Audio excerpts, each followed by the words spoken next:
저는 여러분들과 계속 성숙이라는 커다란 주제를 가지고 말씀을 드리고 있습니다. 오늘이 마지막 시간이 될 것 같습니다. 그리스도인의 성숙이라는 주제, 그 마지막 제목이 인도하심을 받아라. 우리가 인생을 살아가면서 누구의 인도하심을 받으며 살아가야 될까? 굉장히 중요한 문제인데요, 저와 여러분이 우리 주님 되시고 우리의 모든 죄악을 짊어지신 예수 그리스도를 따라 그 인도하심을 따라 살아가는 인생길 걸어가는 저와 여러분 모두가 되시길 간절히 소망합니다. 우리는 너무나 익숙한 시편 23편 1절과 2절 말씀, 지난주에 제가 말씀을 드렸는데 기억이 나시겠지만 제가 다시 한번 상기시켜드리면 1절 말씀을 제가 말씀을 드리면서 이렇게 말씀드렸습니다. 여호와는 나의 목자시니 내게 부족함이 없으리로다. 여호와는 나의 목자가 되신다. 그 목자는 나의 하나님이고 여러분들의 하나님이시다. 그리고 내게 부족함이 없다. 그 부족함이 없다라는 것은 어떤 물질적인 양을 말하는 것이 아니라 하나님의 임재를 의미한다고 말씀을 드렸습니다. 2절 말씀을 통해서 그가 나를 푸른 풀밭에 누이시고 쉴만한 물가로 인도하시는도다. 그 쉴만한 물가가 뭐라고요? 고여있는 물. 놀랍게도 우리의 목자가 되시는 그 주님은 양과 같이 그릇 행하여 늘 앞못 보고 방황하며 길을 헤매는 양과 같은 우리들을 쉴만한 물가로 인도하실 뿐만 아니라 직접 먹는 신용까지 보여주시면서 섬세하고 디테일하게 우리의 목자가 되어주신다라는 그 말씀을 제가 지난주에 드렸습니다. 기억이 나실 겁니다. 그 말씀 이어서 오늘 3절부터 6절의 말씀을 여러분들과 함께 말씀을 보려고 합니다. 자, 3절 말씀 한번 띄워주시죠. 3절 말씀인데요, 내 영혼을 소생시키시고 자기 이름을 위하여 의의 길로 인도하시는도다. 제가 부분을 좀 설명을 드리겠습니다. 내 영혼을 소생시키신대요. 영혼을 회복시켜 주신다라는 이야기입니다. 영혼을 회복시켜 주실 뿐만 아니라 자기의 이름을 위하여, 누구의 이름을 위하여? 여기서 자기 이름은 누구의 이름입니까? 우리 주님의 이름. 그 주님의 이름이 뭐였죠? 다윗이 20편 23편을 지었는데 그 23편을 지으면서 여호와, 하나님의 이름을 여호와라고 부르고 있다고 그랬잖아요. 그러면 그 자기 이름은 여호와라는 하나님의 이름입니다. 근데 하나님에게 이름이 있다고요, 없다고요? 없다고 말씀드렸죠. 이름이 아니라 하나님의 속성, 어떤 속성인데요?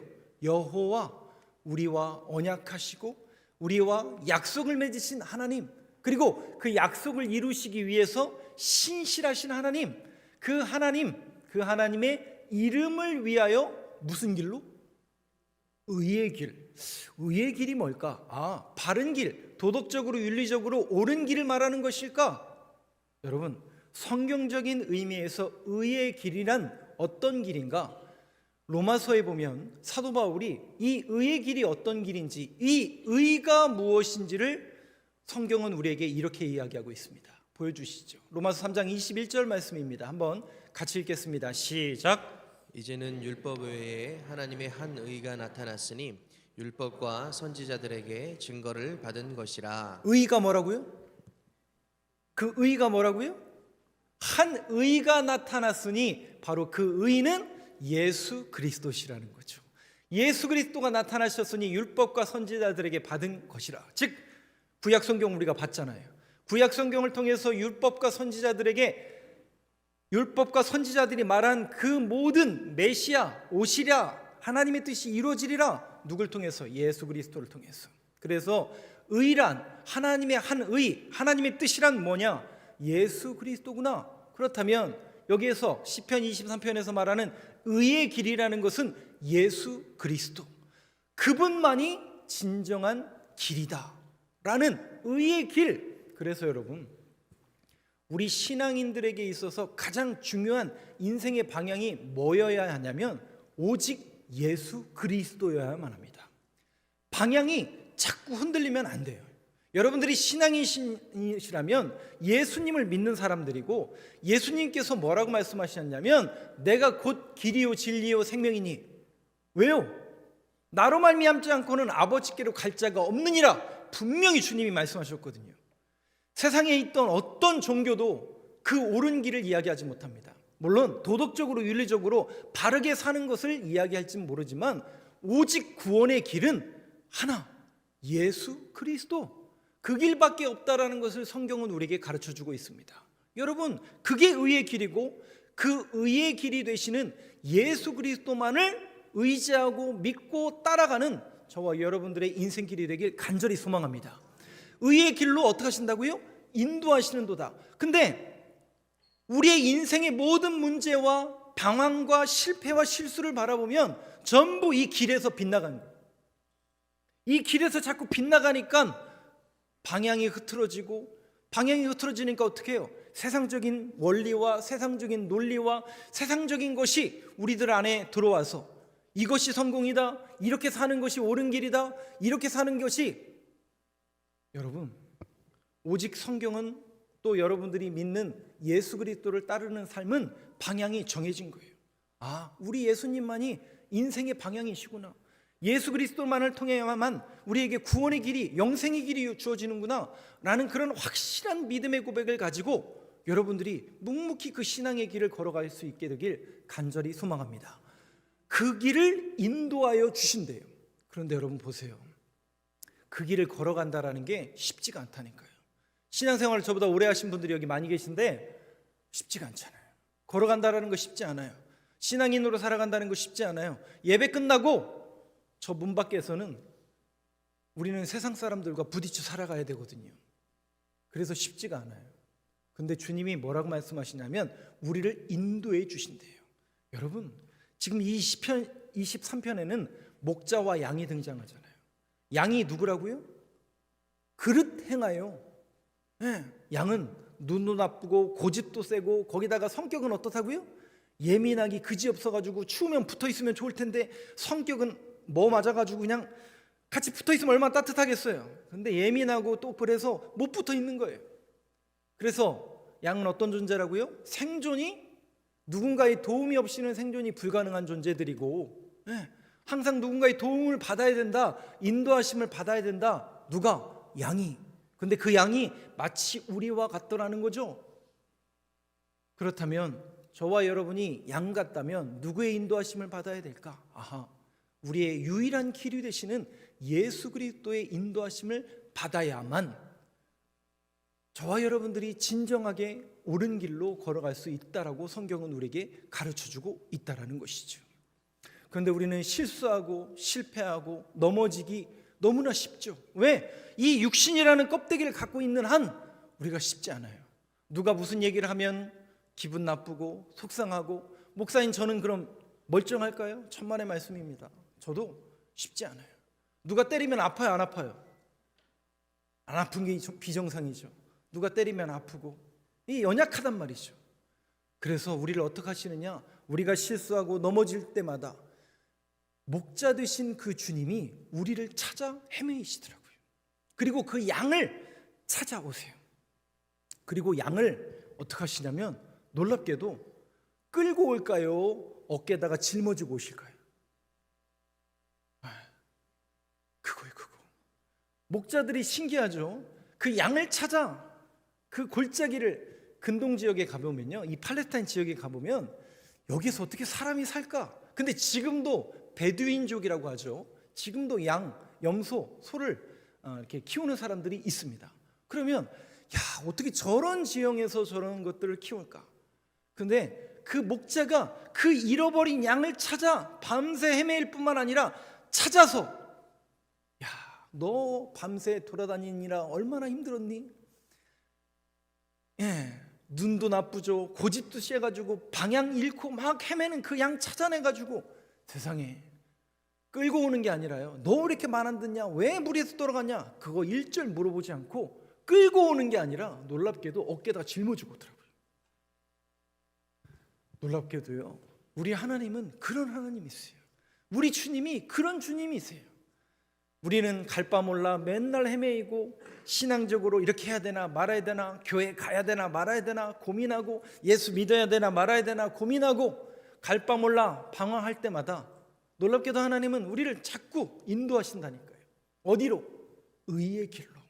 예수만이 길이다는 그곳으로 우리를 어떻게 짊어지신다는 거죠. 오늘도 이 약속의 말씀을 여러분들이 듣고 믿고 이 말씀을 통해서 다시 한번 힘을 얻는 귀한 약속의 말씀이 되길 간절히 소망합니다. 인도하신다라는 이 표현에는 단순히 따라와라 이게 아니에요. 우리가 실패하고 우리가 실수할지라도 하나님이 우리를 이끌어 주신다라는 거죠. 어떻게 해요? 짊어져서라도. 여러분 그 주님을 믿으시길 간절히 소망합니다. 그분이 우리를 의의 길로 인도하시는도다. 4절 말씀 한번 보여주시죠. 한번 같이 읽겠습니다. 시작. 내가 사망의 음침한 골짜기로 다닐지라도 해를 두려워하지 않을 것은 주께서 나와 함께 하심이라. 주의 지팡이와 막대기가 나를 안위하시나이다. 전에도 제가 말씀드렸지만 우리 주님이 목자가 되신다면, 옳은 길로 인도하시는 분이라면 사망의 골짜기로 가야 될 이유가 있어요, 없어요? 신기하잖아요, 그죠? 옳은 목자이시고 좋은 목자시고 선한 목자시라면 사망의 골짜기가 나오면 피해가는 게 정상 아니에요? 근데 이거는 여러분들이 이렇게 이야기하셔야 됩니다. 여기 사망의 음침한 골짜기라고 표현했지만 원문에는 어두운 골짜기예요. 무슨 뜻이냐면 이런 의미가 있습니다. 이 팔레타인 지역에서는 날씨가, 그러니까 계절이죠. 계절이 자기네 나라 말로는 사계절이 있다라고 이야기해요. 우리처럼 봄, 여름, 가을, 겨울이 있다고 이야기하지만 보통적으로 이 팔레타인 지역은 두 종류의 계절로 나눕니다. 건기와 우기로 나눕니다. 그러니까 1년 12달 중에 6개월은 건기고 6개월은 우기예요. 그러면 우기 6개월 동안 비가 계속 오는구나. 이 6개월 동안 내리는 비의 양이 총 양이 600mm 정도 돼요. 근데 그 600mm가 눈도 오긴 오거든요. 눈, 비, 이슬 다 짜내서 평균 강수량을 낸 게 600mm예요.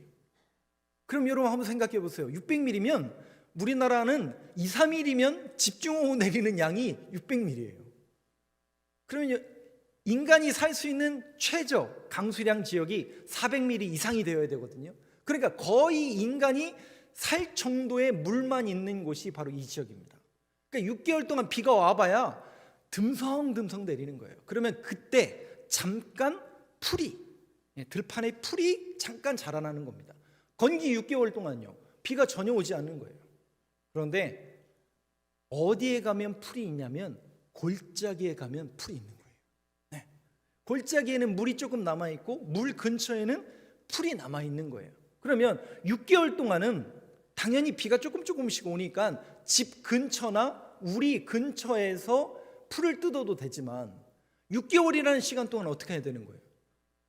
목자가 뭐 하는 거냐면 풀을 찾아 헤매는 거예요. 근데 그 풀이 다 어디 있다고요? 들판에 없죠? 골짜기에 있는 거예요. 그 골짜기로 누굴 데리고 가냐면 양들을 데리고 가는 거예요. 왜? 먹어야 되니까.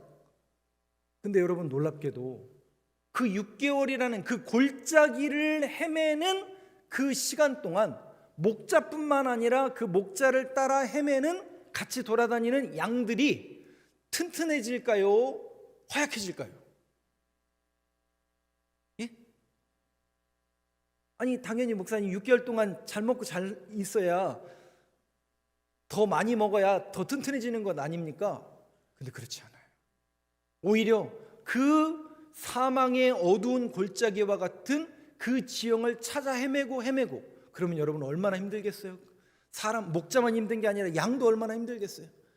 그렇게 찾아서 그 꼴을 먹고 돌아오고 그러다 보니까 자꾸 양들이 뭐가 튼튼해지냐면 다리가 튼튼해지는 거예요.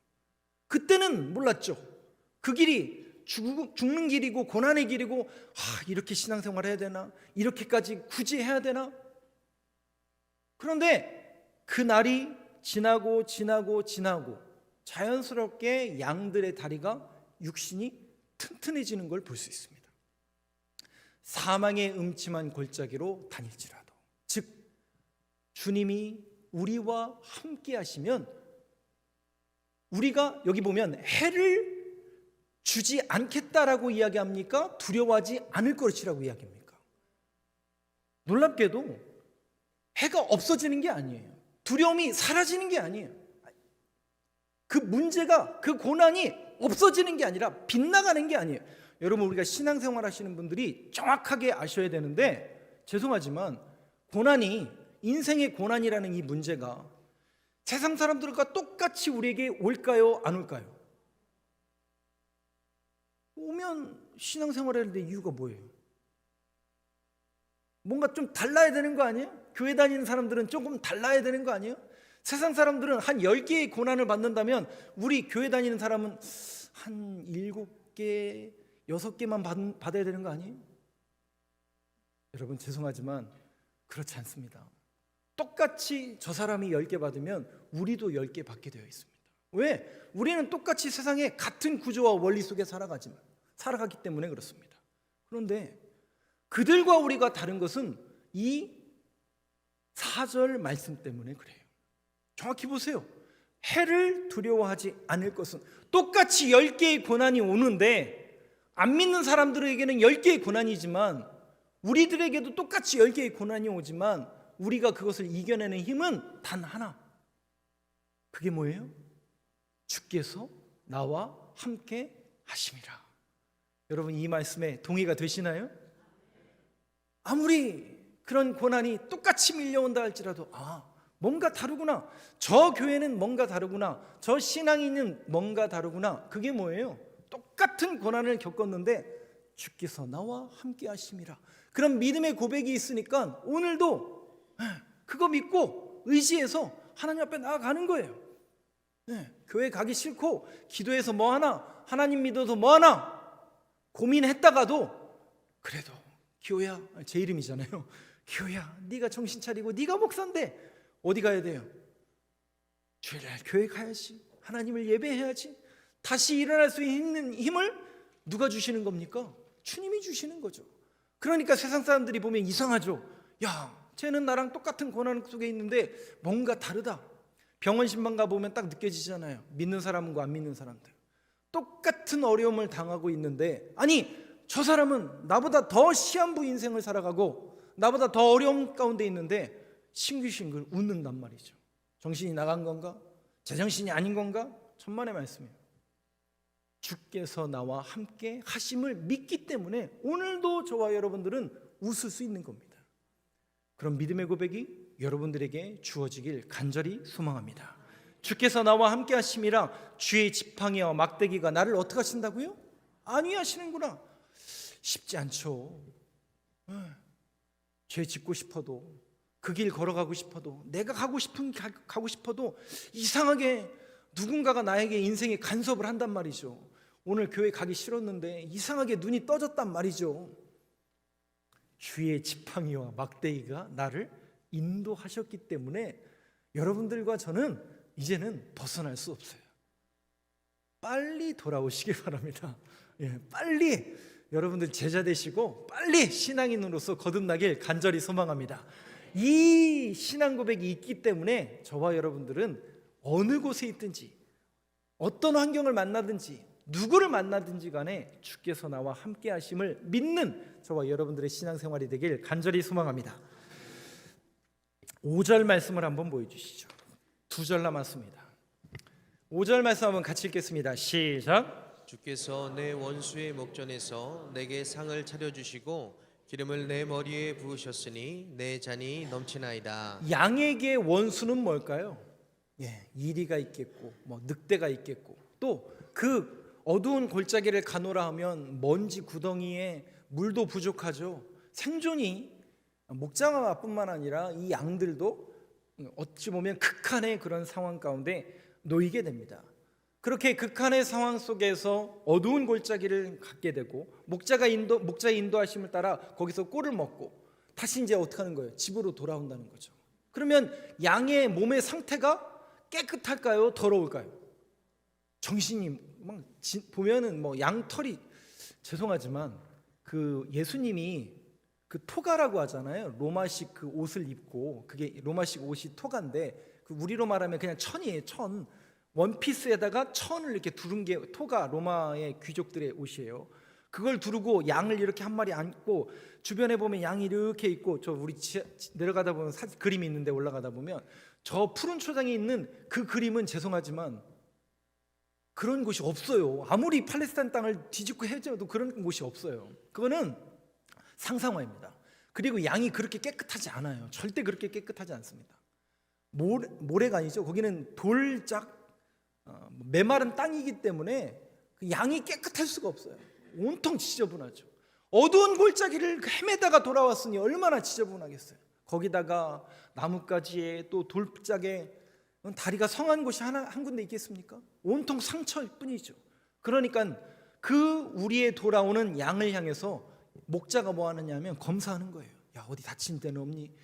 어디 상처 난 데는 없니? 그러면 뭐 하는 거냐면 기름을 발라주는 거예요. 실제 올리브 기름을 직접 바름으로 인해서 그 상처를 회복시켜준다라는 의미가 여러분 5절에 보시는 그 말씀이에요. 원수의 목전에서 내게 상을 차려주시고 기름을 너의 머리에 부으셨으니, 우리가 보통 기름 부음, 어노인팅에 대해서 이 부분을 이야기하시는 분들이 종종 있는데, 원문에 보면 기름을 바르다라는 것은 실질적으로 상처를 치유하는 기름을 발라주다라는 뜻입니다. 우리 목자 되신 우리 주님이 세밀하게 우리의 그런 상처를 아신다라는 그런 의미죠.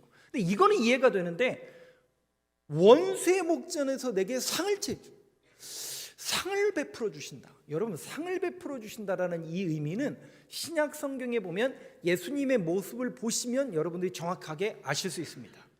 놀랍게도 예수님은 죄인들, 그 당시의 죄인들, 또 믿지 않는, 또 그 시대 속에서 외롭고 가난하고 연약하고 부족한 사람들을 만날 때마다 이상하리만큼 밥을 먹이세요.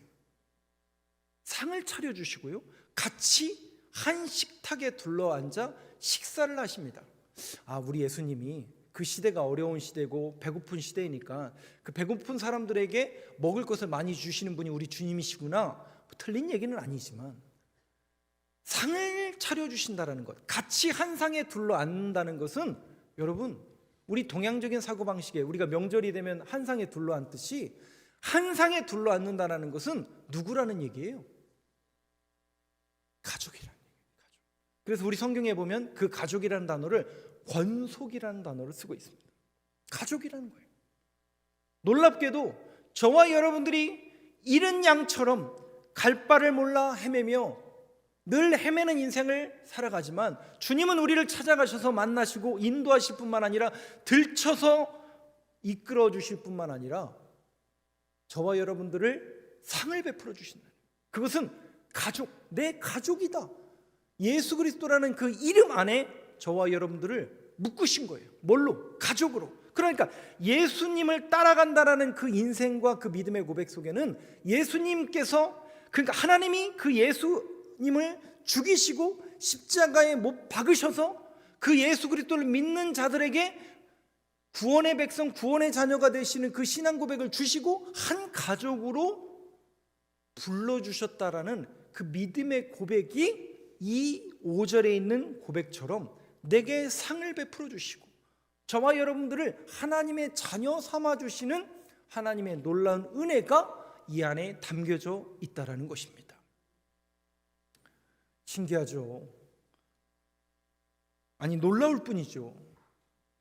나는 그릇 양 같아서 내가 하고 싶은 대로 고집스럽게 그렇게 빗나가고 말씀보다는 세상적인 원리를 따라 살아가고 있는데, 신기하죠? 놀랍죠? 뭔가 양심의 문을 계속 두드린다는 거예요. 누군가가 계속 두드려. 제 이름이 기호잖아요. 기호야, 네가 그러면 안 돼. 너 목사잖아. 네가 그런 말 하면 안 돼. 그런 행동하면 안 돼. 그 사람 만나면 안 돼. 그 자리 아니야. 누가 계속 제 마음의 문을 두드릴까요? 성령 하나님께서 우리 안에 계시기 때문에 계속 두드려 주니, 그때는 그거 싫었죠. 하나님, 저 그거 말고 다른 것 잘할 자신 있는데요. 공부, 목회 이 두 가지 빼고 다 잘할 자신 있는데 왜 하나님은 자꾸 공부시키고 자꾸 목회만 하라고 말씀하십니까? 그래서 제 인생의 하나님은 어떤 분이라고요? 제 인생의 태클이었어요. 왜 이렇게 내 인생에 태클을 거십니까? 근데 여러분, 그때는 몰랐는데 지나고 보니까, 아니 아직도 그 인도하심을 따라 살아가는 분들도 많이 계시겠죠. 지금은 그게 뭔지 모르겠지만, 보이지 않지만 오늘 이 약속의 말씀을 여러분들이 붙잡고 여러분들이 신앙 고백을 가지신다면 큰 그림 속에서 저와 여러분들을 의의 길로, 진리의 길로, 구원의 길로 인도하시는 성령 하나님의 인도하심을 받아 살아갈 수 있는 저와 여러분 되시길 간절히 소망합니다.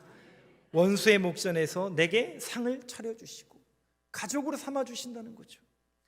탕자가 집에 돌아오잖아요. 근데 그 탕자 어떤 탕자예요? 여러분 그 누가복음에 보면 그 탕자의 비유는 그 시대에서는 있을 수가 없는 내용이에요. 왜냐하면 우리야 지금 그냥 미리 땡겨서 어차피 유산 아들한테 줄 거니까 미리 준 거라고 생각하실 분들이 종종 있지만, 이 근동 지역에서 아버지의 유산을 달라는 얘기는 언제 이 유산을 받을 수 있냐면 아버지가 죽었을 때만 받을 수 있다고요. 그러면 그 얘기는 둘째 아들이 빨리 유산을 달라는 얘기는 뭐예요? 그거죠. 아버지 빨리 죽으라는 얘기예요. 그 소문을 그 지역 사람들이 들었다면 돌로 쳐서 죽여야 되는 거예요. 근데 두 번째 아들이 돌아왔잖아요. 그 아버지가 어떻게 해요?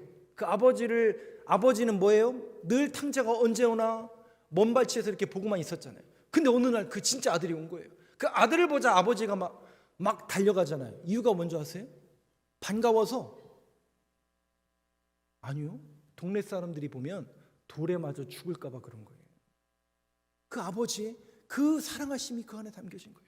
그리고 그 아들 참 말도 그렇게 저 같았으면 한 대 줘받고 일단 했을 텐데, 그 아들 그리고 어떻게 해요? 그 주인이, 그 아버지가 어떻게 합니까? 그의 옷을 벗기죠. 그리고 어떤 옷을 입혀요? 종의 옷을 입히는 게 아니라 새 옷을 입혀요. 무슨 가락지를 껴요? 가장 좋은 가락지를 껴고. 무슨 소를 잡아요? 살찐 소를 잡아라. 가장 좋은 것으로 그 아들을, 그 집 나갔던 아들을 대접하더라고요. 내 잔이 어떻게 한다고요? 넘치나이다. 빨리 돌아오시길 바라고요. 저와 여러분들이 늘 주님의 인도하심을 따라 살아가는 인생길 되길 간절히 소망합니다. 마지막 6절 말씀입니다. 이제 거의 다 끝났어요.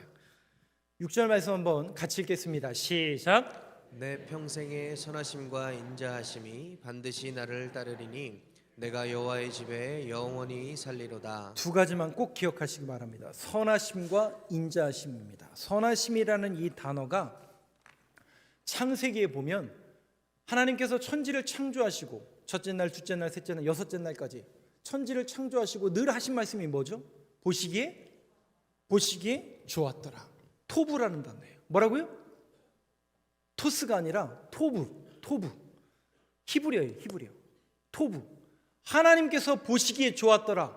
근데 다시 6절 말씀 보여주세요. 내 평생의 선하심, 그 선하심, 하나님께서 놀랍게도 저와 여러분들을 보시면서 뭐라고 하신다고요? 토부라고 하신다고. 그릇 양 같아서 맨날 죄짓고 맨날 갓길로 가고 하나님의 말씀보다는 세상 원리를 따라가는 저 같은 사람도 하나님은 뭐라고 얘기하시냐면 토부, 보시기에 좋았더라. 여러분, 우리 옆에 분들하고 이렇게 인사했으면 좋겠습니다. 빨리 깨우세요. 옆에 계신 분들. 옆에 분들을 한번 보시면서 이렇게 인사했으면 좋겠습니다. 당신은 하나님의 토부입니다. 알려주시죠, 빨리. 뭐라고요? 토스 아니라니까요. 토부. 누가 보시기에? 세상 사람들이 볼 때는 볼 것 없죠. 세상 사람들이 볼 때는 루저죠. 세상 사람들이 볼 때는 그저 그런 인생이죠. 근데 하나님이 저와 여러분들을 토부라고 하시는 거예요. 오늘도 이 자리, 예배의 자리에 나와 예배로 영광 돌리는 저와 여러분들을 하나님은 지금도 하나님의 톱으로 여겨주신 줄로 믿습니다. 그게 우리의 정체성이에요.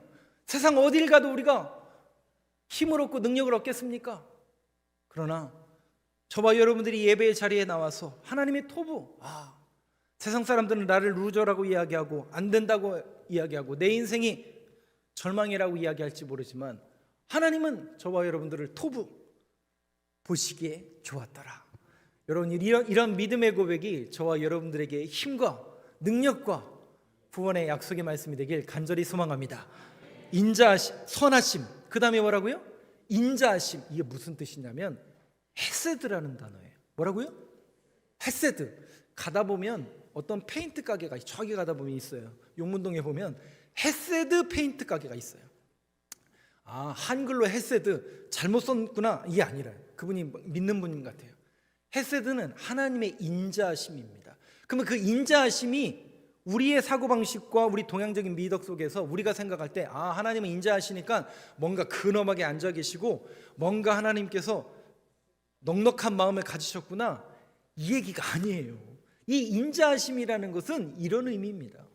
하나님은 약속을 맺으신 하나님의 자녀에게 인자하신 분이다. 이게 무슨 뜻이냐면 그 약속을 이루기까지 우리의 목자가 되어주셔서 저와 여러분들이 그 길로 가기가 어려운 걸 알실까요? 모르실까요? 안다니까요.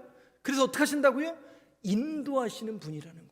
끌어내어서 짊어져서 못 가는 사람 등 떠밀어서 목사하기 싫어서 죽었다 깨어나도 목사는 못하겠습니다라고 고백했던 저 같은 사람 막 흔들어가지고 어디로 만드시는 거예요? 목사 만드시는 거예요. 여러분, 그 하나님의 인자하심, 바로 그게 인도하심이거든요. 그 하나님의 인도하심을 따라 저와 여러분들이 신앙의 길을 묵묵히 걸어갈 수 있게 되길 간절히 소망합니다.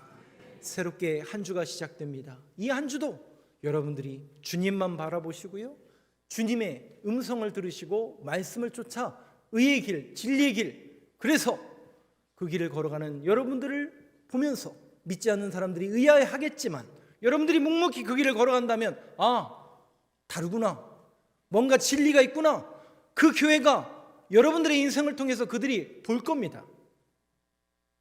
여러분들 그런 믿음의 고백을 가지고 이 한 주도 묵묵히 신앙의 길을 걸어가는 저와 여러분 되시길 간절히 소망합니다.